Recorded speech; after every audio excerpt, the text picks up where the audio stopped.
I mean, like, look, suffice it to say, this is all just getting back to the Greeks and virtue that the best buzzard is the one who buzzards best. Absolutely.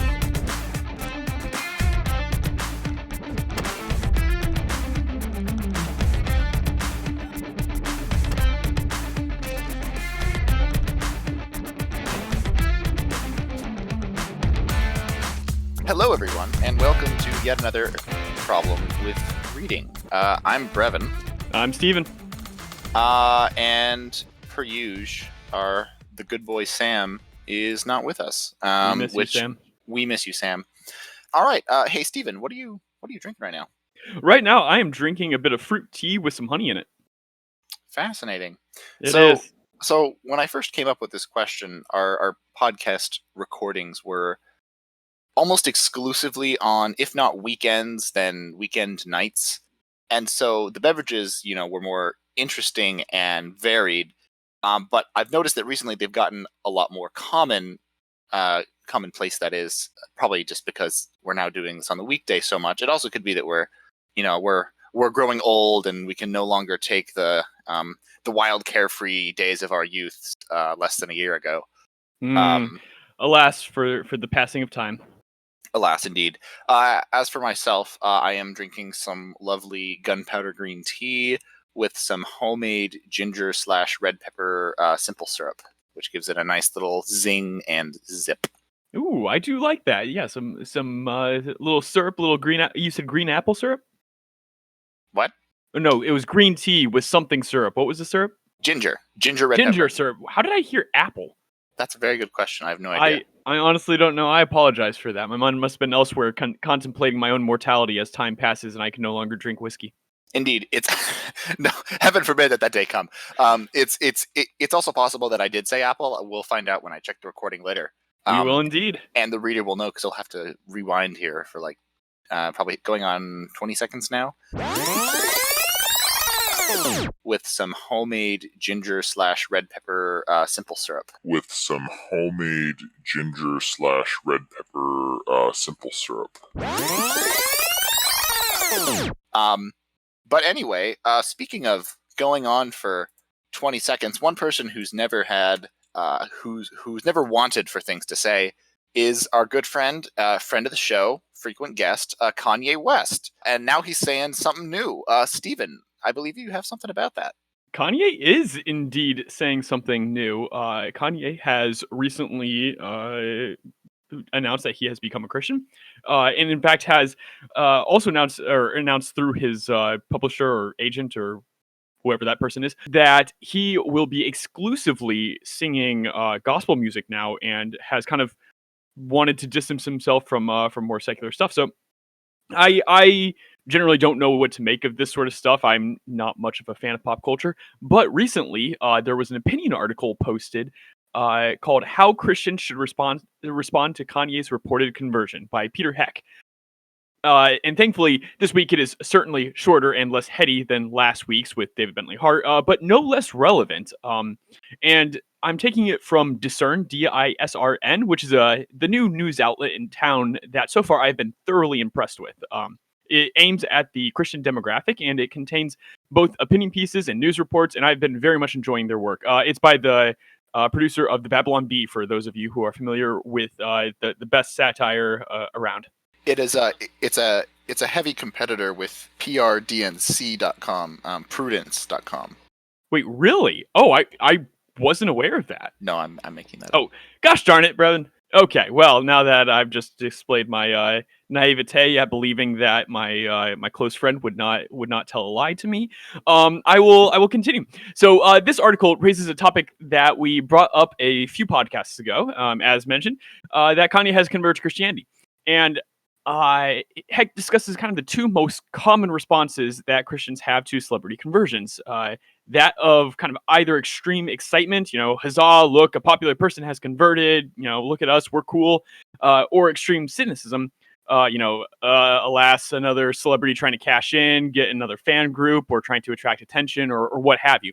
And he does an interesting juxtaposition with those two extremes and comparing them to the reaction of a lot of celebrity news outlets, which are certainly not huge friends of Christianity, such as Mashable, Entertainment Tonight, and The Hollywood Reporter, all of whom were surprisingly interested and curious about this conversion experience and held nowhere near the contempt that the celebrities risk from their ostensible fellow Christians. Um, and heck, kind of urges Christians to adopt paradoxically a similar approach to these news outlets. It kind of says, instead of rushing to lift up these celebrities as the new icons of American Christianity, or slandering them as attempting to cash in on Christianity, we ought to, quote, restrain our emotional impulses and instead choose to react in a way that is humble and obedient to Scripture, end quote.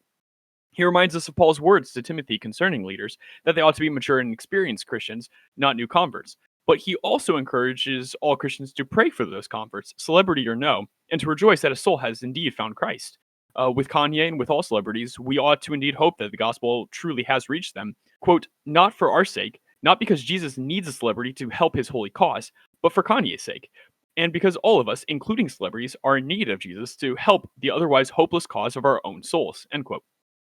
So I confess I struggle with cynicism with this. I see celebrities embracing Christianity as kind of begging for trouble, that the eyes of the world are on them, and I kind of wait for them to say or do something horrible and besmear our good name. This article was a really good reminder to me that those celebrities are humans, and the image of God is as alive in them as in me. And while I certainly hope that no cringeworthy action comes from them, I also ought to remember that there have been plenty of, shall we say, cringeworthy actions done by leaders of Christianity, pastors, priests, theologians, and the list goes on. So perhaps I ought to be careful in making such rash judgments. On the other hand, I do see concerts like Jesus is King, a Kanye experience, and get very nervous because that does look like cash grabbing. Plus, I look at that and see Kanye's name right next to Christ, which just strike me as off. So with that, I think the conclusion of Peter Heck is a good one, that we ought to be discerning but not cynical. Do I agree with this particular concert? What have you? No. But then again, I look back at the time of me being a young zealot on fire for Christ and determined to save the world for him, and I also cringe a little bit. So I indeed hope that Kanye has found Christ and rejoice at him having done so. Which I don't know. I think that's about the closest I can kind of come to a conclusion with that. I mean, personally, I'm just looking forward to all of the great rewrites of classic Christian songs that we can look forward to now, such as, like "Jesus is my boyfriend" and "Jesus Take the Wheel." I mean, the possibilities are just literally endless. At least as long as the title has Jesus in them. Oh, absolutely. I'm just thinking Jesus Take the Wheel like on a low riding car. Like that would just Yes. be perfect. Yes.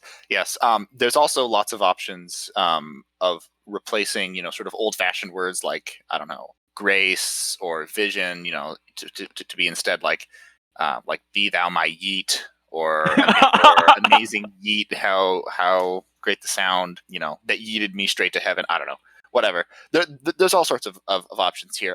But Stephen, the problem that I have with that article is The that problem with reading it, as it were. the problem with reading, as it were, is it's entirely too nuanced, even-handed, and reasonable about this whole thing. It's hardly even news at that point, isn't it? Yeah, I need fresh, spicy takes, and if there's one thing that this podcast is known for to our listener, it is that we give the spicy takes. So here we go.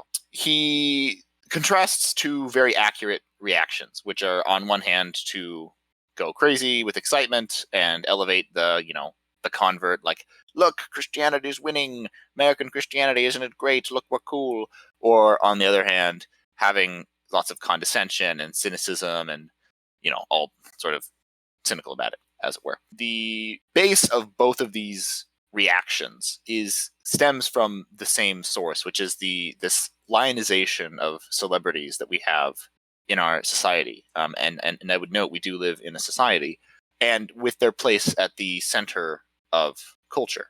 These celebrities as the center of culture is made to be so, and therefore reflects in large part the pieties of an elite class or group or clique that, as a general rule, holds people who take religion seriously as either quaint or dangerous, depending on the day. So when a celebrity bucks that line, these people who are, viewed as less intelligent or what have you by those at the center, it's exciting for those people to have someone finally join them on their side of the battle line, or maybe out on the periphery, as it were. So the elevation comes from having a champion, and likewise, I think the condescension comes from seeing someone who, is very late to the party, perhaps at a convenient moment, and, gets to enjoy whatever benefits there may be with very little cost. And possibly also from being betrayed in the past by various celebrities. I think the article mentions at least one instance of that. So with all that in mind, I really think that our only ethical option is to either exile or defenestrate, which means to throw out a window, all of the celebrities in America, and actually probably the world.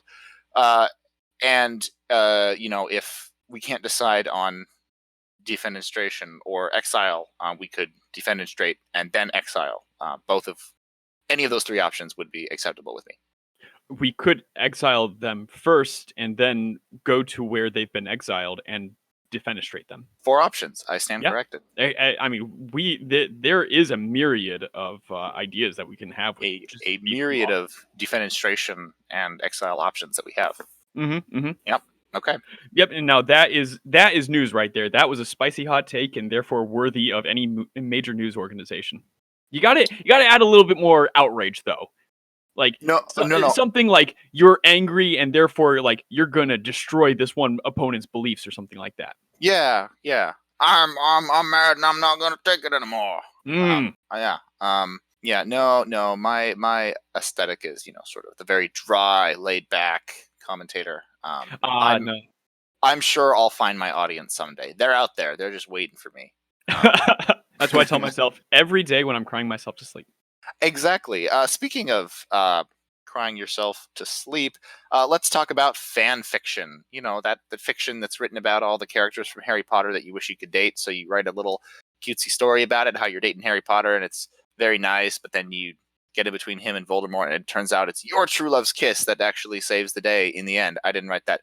But my article is about fan fiction, and it is called "What Fan Fiction Teaches That the Classroom Doesn't," and it is from our good friend, The Atlantic magazine. And it starts off with, quote, N.K. Jemisin, the only author to win the prestigious Hugo Award for Best Science Fiction or Fantasy Novel 3 years in a row, partly credits fan fiction for her ability to draw in readers.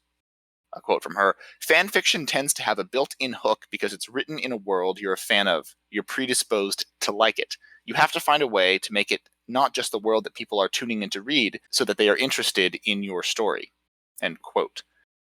Personally, I've been long skeptical and critical of fan fiction on sort of the grounds of writer pride, especially when I was younger. I was most passionate about this during my teen years, and spent at least some time debating in an online forum for students at an online school that I took classes from. And in my opinion then, parody, intentional mockery was the only legitimate way to copy other people's work. Writing any other form of fan fiction was weird and bad and uncreative. Now, and I even got into several article / posting fights back and forth with people about the topic. It was very epic. You should have been there. However, there is an angle that I must grudgingly admit I didn't properly consider.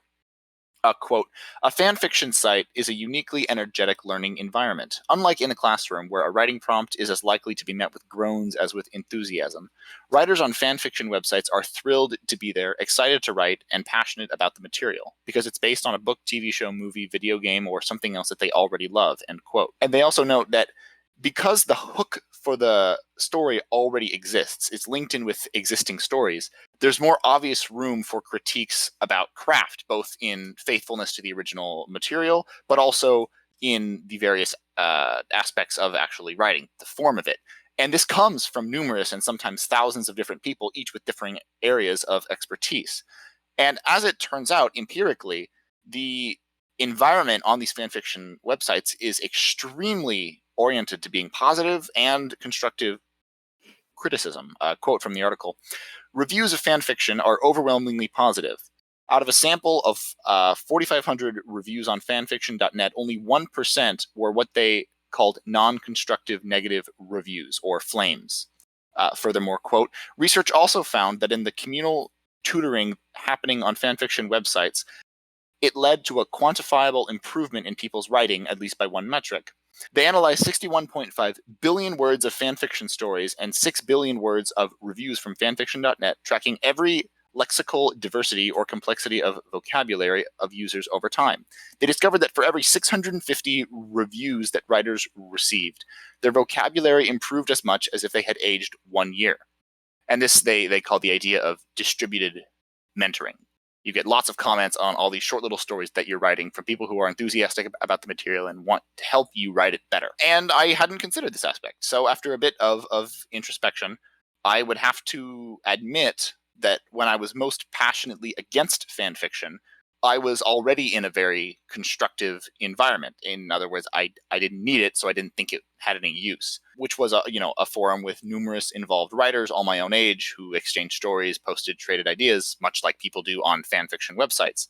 And I also realized that maybe my greatest accomplishment on this forum website was a text post-based role-playing game where everyone wrote characters from their own novels and short stories into a large combined story, sort of like not exactly like a Hunger Games thing, but all these people had their own novels. We all added our own characters and had them go at it. And it was, in essence, a giant fan fiction, and one that eventually turned into a 100-page novel. Pretty fun. So all that to say, while I still have a visceral reaction against fan fiction, I must now admit, having been convinced, I suppose, that it can be a very valuable and worthwhile activity. But I'm not happy about it. And I'm not going to take it anymore. I respect that. You stick to your principles. Even when you're proven wrong, you stick to your principles. That is one of my many good qualities. Oh, absolutely. So two things first immediately leap to mind. First, might I just say, for once, you actually made a transition from one article to another that made actual sense. I kind of don't know what to do with that. I'm just so thrilled with it. And then second, right now, like your description of that debate on the online forum where you were saying how the only proper way to like kind of not steal from but to use someone else's work is in parody. I'm just right now imagining teenage Brevin like sitting back in a leather chair, like twirling around or not twirling around, but like moving around a glass of apple juice, staring into it and just saying, fan fiction, how derivative. That's a glorious image that definitely happened. Indeed, I imagine so. I confess I kind of did have a similar thing, though not nearly as academic, but kind of this view of fan fiction as just this kind of inherently immature kind of images of like angsty teenagers writing about their crushes and expressing that through like Harry Potter or Hunger Games or what have you. Yeah, one maybe angle is channeling the energy that theoretically should be used for world building and creating characters into wish fulfillment.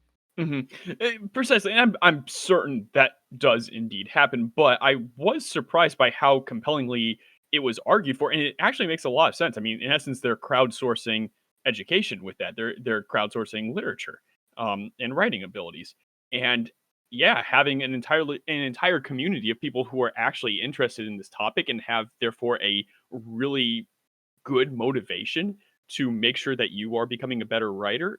That like why wouldn't so I'm kind of delighted by that. There was also a tiny aside, the fact that you're writing on something that you really like, you already have a vested interest in. I think there's one quote from a teacher that brought kind of these lessons with her to an elementary classroom and had her kids start writing.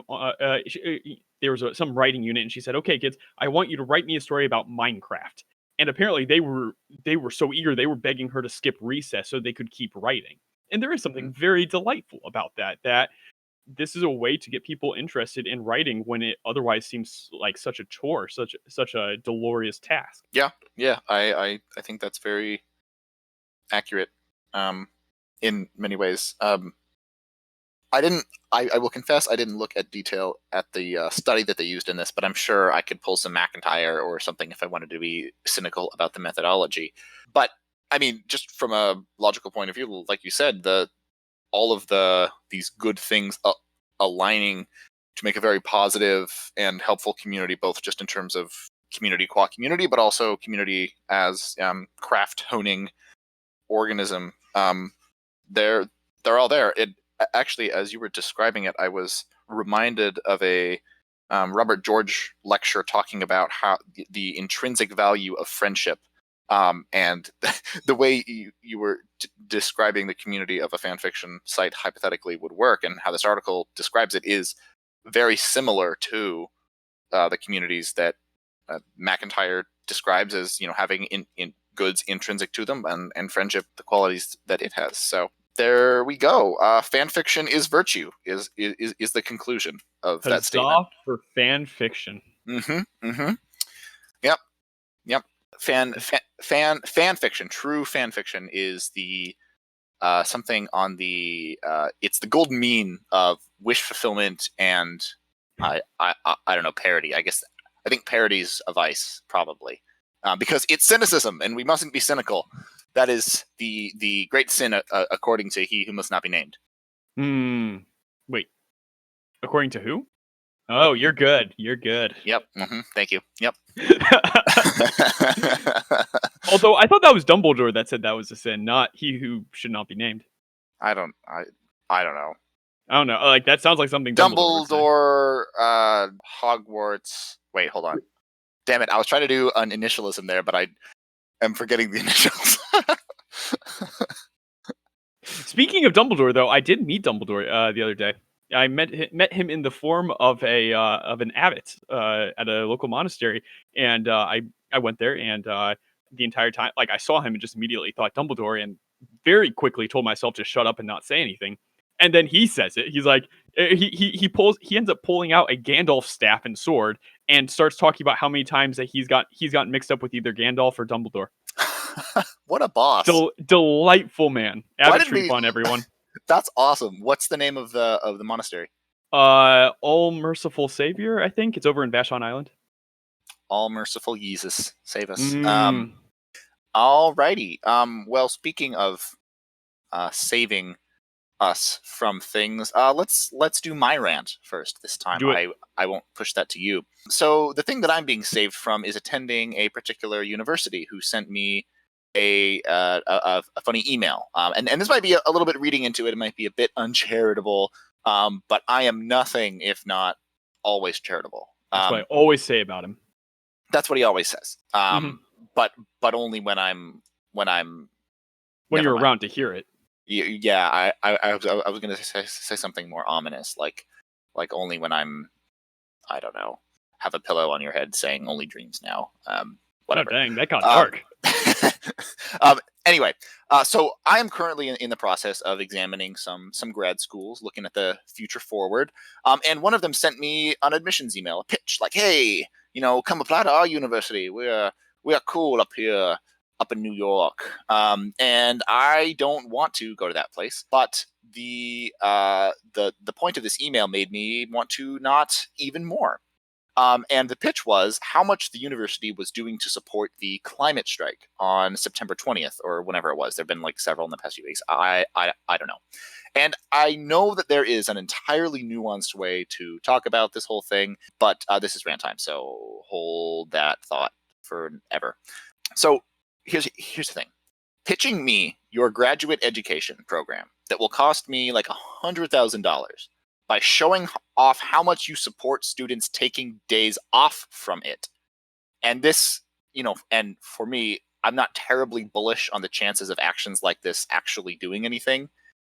So what this ends up looking is frivolous self-aggrandizement that just will simply add more trouble to the huge debt that I'm already going to be in. And that is just the perfect way to convince me, a cash-strapped, cynical Zoomer. So well done all round. Well said. For my own rant, unless there was something else. Oh no, that's all. Okay, great. For my own rant, recently there is Brevin probably knows him and hangs out with him all the time. A Catholic bishop, Bishop Robert Barron, who is an auxiliary bishop of I think someplace in California. I want to say San Francisco, San Diego, one of the Sands. I think appropriately enough. And he is one of the more, I suppose, internet media savvy bishops. I'm not sure how savvy the rest of them are with the internets, but and he has previously done an Ask Me Anything on Reddit, and he did a follow up. He did another Ask Me Anything a few, I think maybe a week ago or so, within recent memory. And kind of as expected, the Reddit universe is not the most friendly with religion, and so there was a smattering of genuine questions and a smattering of very disrespectful questions. And first, like I was impressed by his breadth, not his depth, and the fact that he was like quite engaging and was trying to answer as many questions as possible. But just the idea, like this forum, the forum of Reddit, is just not at all conducive to these conversations. First of all, I mean, like a lot of the questions being asked are really difficult and require a ton of nuance and kind of careful navigating and argumentation and rhetoric and whatnot. And so he's already kind of his back is up against the wall because this forum is not very conducive, especially in Ask Me Anything, where you have to be answering tens of questions every like minute or so. And combine that with the fact that any of his answers, no matter how good, no matter how bad, were just flooded with these really, really cynical, I'm going to say downright mean-spirited responses by tons of ostensible trolls or just really angry people who would just be flinging mud, downvoting anyone that was supporting him, and just kind of ruining what was an otherwise really good chance at having a conversation with somebody that was very well steeped, obviously, in Christianity and in Christian theology. A conversation between a person like that and a large set of mostly non-religious people. And what started out as quite an opportunity to have a dialogue just kind of degenerated into a bunch of people yelling at him. And it's just kind of sad to watch, and it makes me rather frustrated. That is indeed a sad thing. And that was a rant. Indeed it was. Indeed.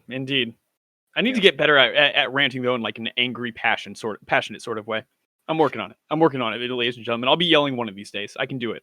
He's building up the rage. Exactly. Well, if we keep losing in the video games, I'm sure you'll get there. That is the truth. Oh man, yeah, it has happened before. On an unrelated note, our dear Samuel, I believe, is going to see Robert Barron in person at a speech he's giving on the Blessed Newman. In Oxford on occasion of his canonization that is coming up presently. Oh, wonderful! Sam's getting canonized. Man, that's really fast. That's a fast track right there. They normally wait till they're dead, but as he said before, he's dead inside, so they made an exception. Yeah, no, that makes sense. I'm sure the canon lawyers were all over that. Oh yeah. Turns out someone left out ironically enough, an Oxford comma in one of the pages way back that made room for it. Oh, buddy, that'll teach him to remember those Oxford commas. Indeed it will. Well, with all that said, I believe this has been a superb, succinct, dare I say, snappy episode of The Problem with Reading. So for everyone here at the Problem with Reading podcast, I'm Brevin. I'm Steven. And we will see you next time. Ba-da-ba-ba-ba. Enlightenment. Oh yeah, enlightenment.